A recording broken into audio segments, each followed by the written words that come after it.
আসসালামু আলাইকুম, welcome to my channel. আশা করি সবাই ভালো আছেন। আজ আমি আপনাদেরকে এমন একটা মগা নকশা দিচ্ছি, যেটা হচ্ছে স্ত্রী স্বামীকে ছেড়ে পলায়ন করলে আনয়ন বা আনার বিদ্যা, অথবা স্বামী যদি স্ত্রীকে রেখে পালিয়ে চলে যায় তাকে আনার একটা মগা নকশা। এটা দুজনের জন্যই করা যায়। স্বামী পলায়ে চলে গেলে অথবা স্ত্রী পলায়ে চলে গেলে, স্ত্রী মনে করেন কারোর সাথে পরকীয়া করে ভেগে চলে গেছে বা বাপের বাড়ি চলে গেছে, তাকে আনতে পারবেন। অথবা স্বামী যদি আরও অন্য কাউকে বিয়ে করে চলে যায় বা বিদেশ চলে গেছে বা পালিয়ে কোথাও চলে গেছে, তাকেও আনতে পারবেন। এটা মগা নকশা প্রয়োগ করলেই কাজ করবে, আগুনের মতো চলবে।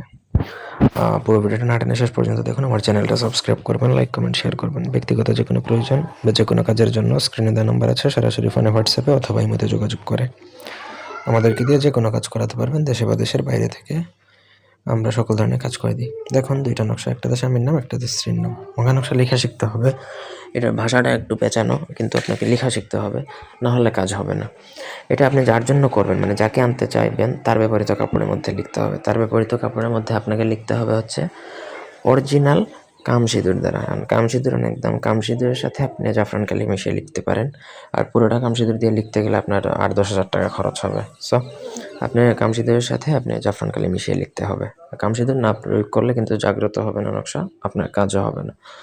লেখা শেষে টোটাল দুইটা, একটাতে লিখতে হবে স্বামীর নাম, একটাতে স্ত্রীর নাম। যার ব্যবহৃত কাপড়ের মধ্যে লিখবেন তাকেই আনার জন্য, ঠিক আছে?